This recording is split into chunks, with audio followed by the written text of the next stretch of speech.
Banff is the most popular national park in all of Canada. And our trail goes right through it. It's honestly a place that I've kind of been dreading for a while now. Because although popularity typically means beauty, incredible mountain vistas, alpine lakes,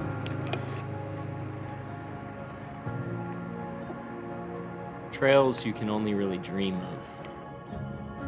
But with more visitors comes more rules. So Banff is home to permits. Lots and lots of permits. But we're not there yet.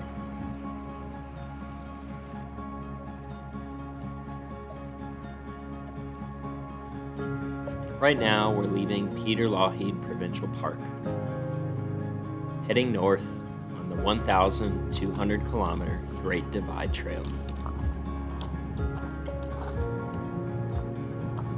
We chose to take a challenging alternate that will take us well above tree line. Fortunately for us, the weather looks good, and this is actually an option, as if there was even sort of a chance of a storm rolling in, we definitely would not be doing this.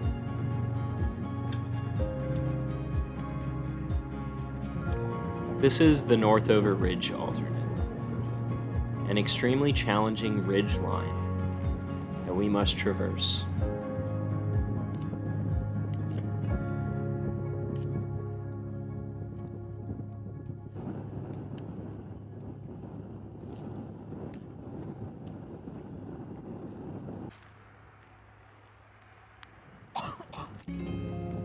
At times, this ridge is no more wide than my own foot. With sheer rock cliffs and drop-offs on either side. It's a very precarious situation to be put in, or to put ourselves in.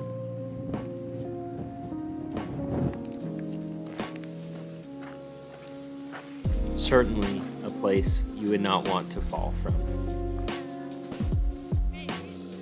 And certainly not a place for someone with fear of heights.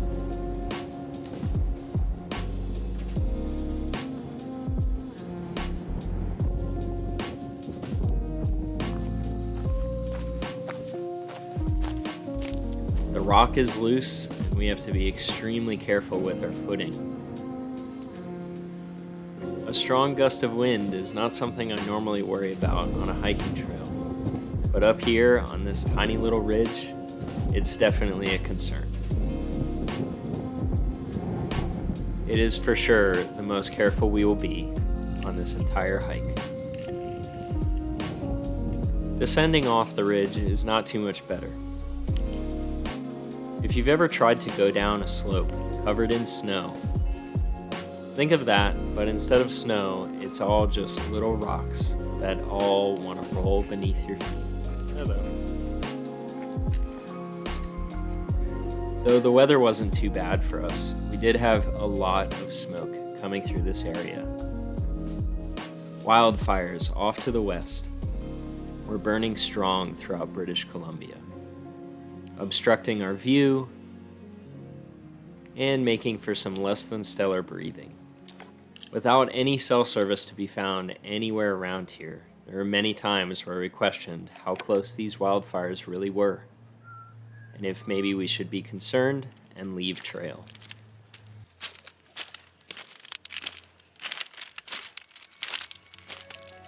After the Northover Ridge alt, we begin our journey into Banff National Park.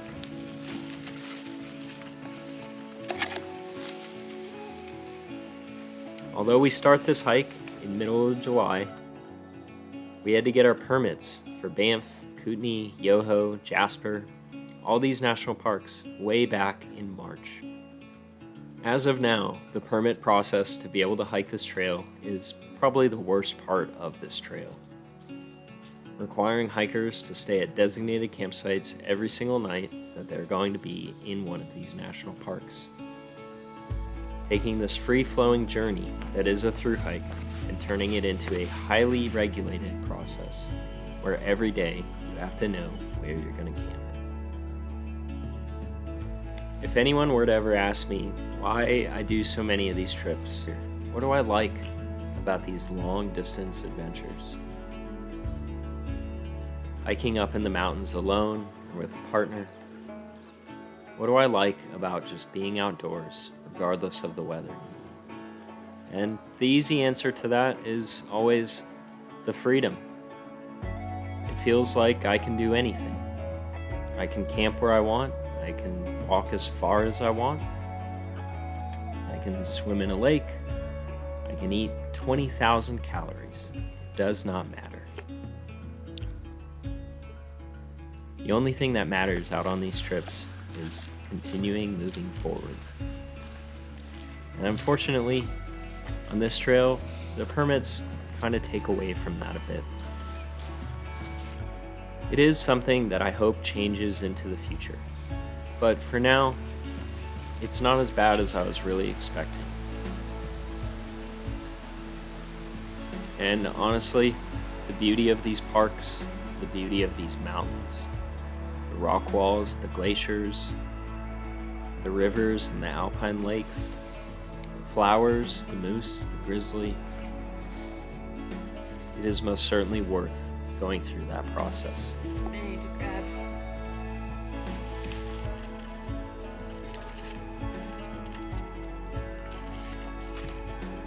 Leaving one section of Banff to enter Kootenay National Park and the rock wall,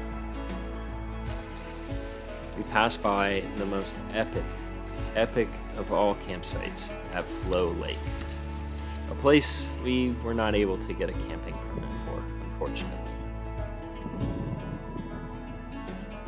We saw someone swimming in what must have been near freezing water, and we moved on to pass through one of the most spectacular sections of trail I have ever hiked in my life, following this massive rock wall to our west.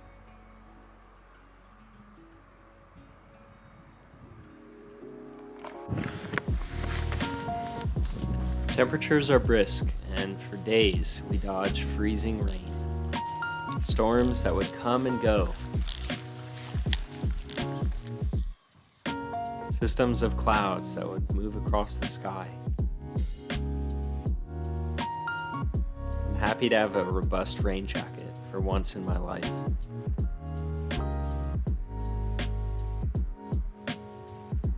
Our gear is getting damp from the nightly condensation and the packing and unpacking of daily life out here. We make a plan to hitchhike into the town of Golden, about 1 hour west of where our trail crosses a highway.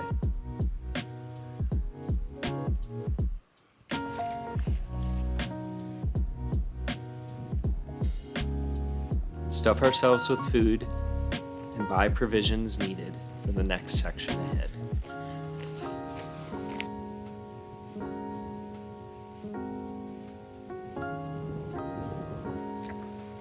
It's extremely common to hitchhike while through hiking, both because it would simply be unfeasible to carry months worth of food from the very beginning, especially in such rugged terrain, and also we obviously don't have a car or a support team following us around. So every time we do happen to get to a road, which on the Great Divide Trail is not very frequently, we hitchhike into the nearest town.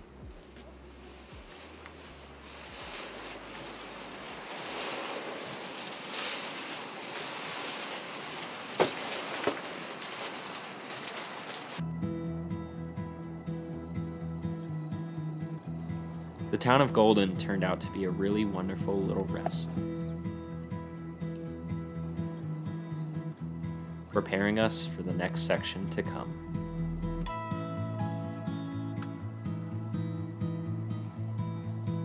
Neither of us are dealing with the sickness we had in Section B, and Sprocket's shin splints are feeling a lot better because of town stops like these.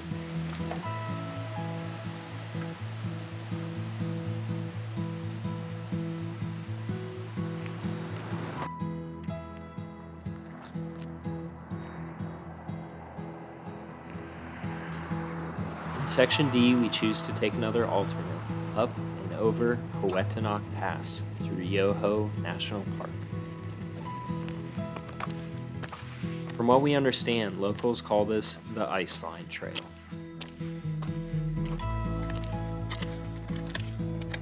Hiking above treeline for most of the way, following extremely close to some glaciers hanging off of peaks.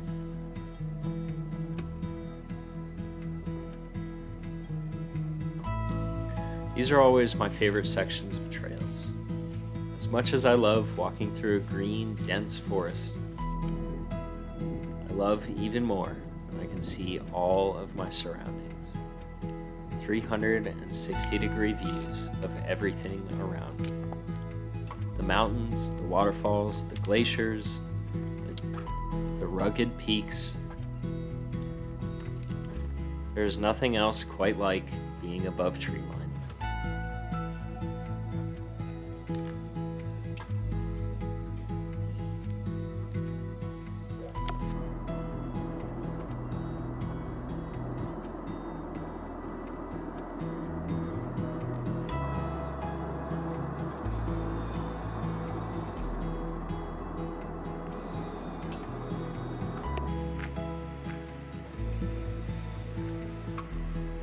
And soon we get to Kootenay Pass itself.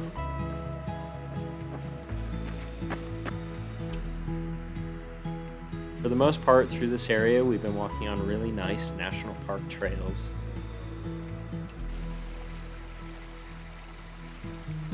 And suddenly, those trails just kind of come to an end and disappear.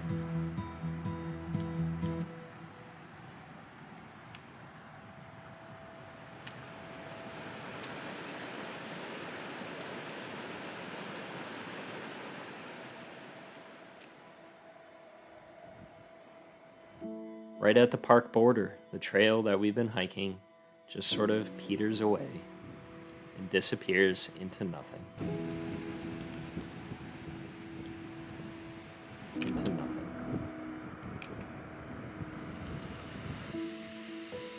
Back to navigating via map, looking at topo lines, and asking ourselves what the easiest way, the path of least resistance from one point to another.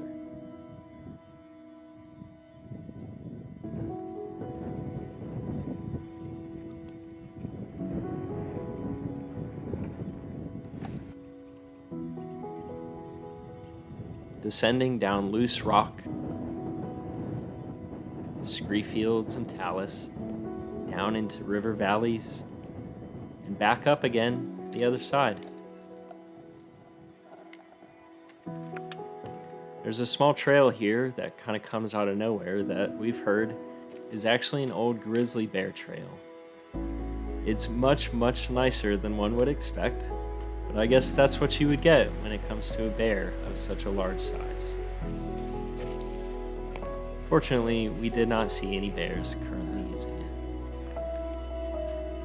as that would certainly be some surprise.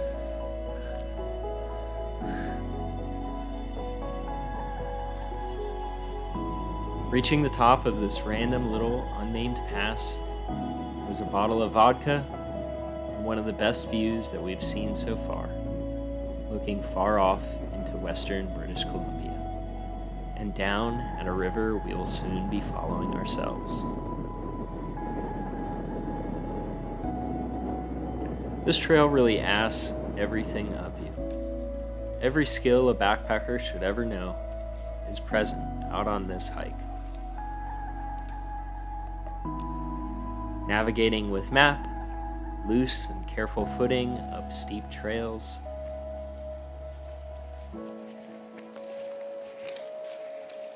That's not right. Bushwhacking and trying not to get too scratched up or to ruin your clothes. dealing with large and scary animals, dangerous and fast-flowing glacial river fords, extreme remoteness with no cell service for extended periods of time,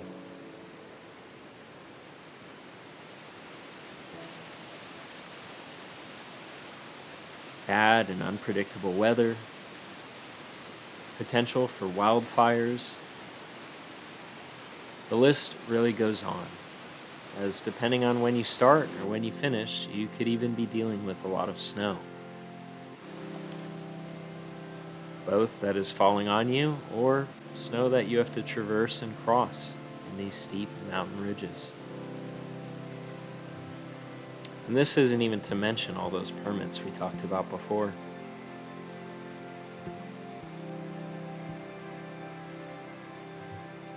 I feel like this section with the Kootenay Pass and then following this beautiful braided river really has a little bit of everything, and in the end turned out to be one of my favorite sections. From the high mountain passes to following really easy and nice cruisy land along a beautiful river. Well, maybe not so cruisy, as a lot of it was bushwhack, but that's something else entirely.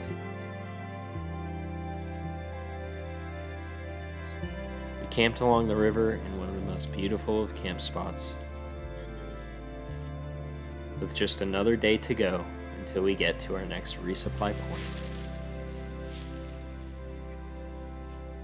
The Saskatchewan River Crossing.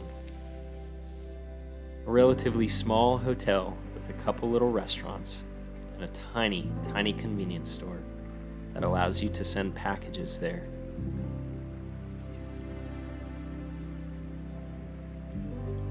This will be our last town for a little while as we enter Jasper National Park. The last national park of this trail, and the last place we need permits for.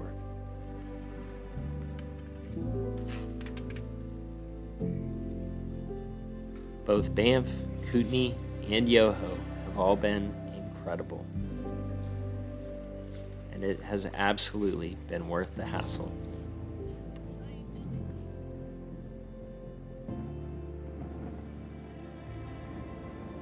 And as always, can't wait for what's to come.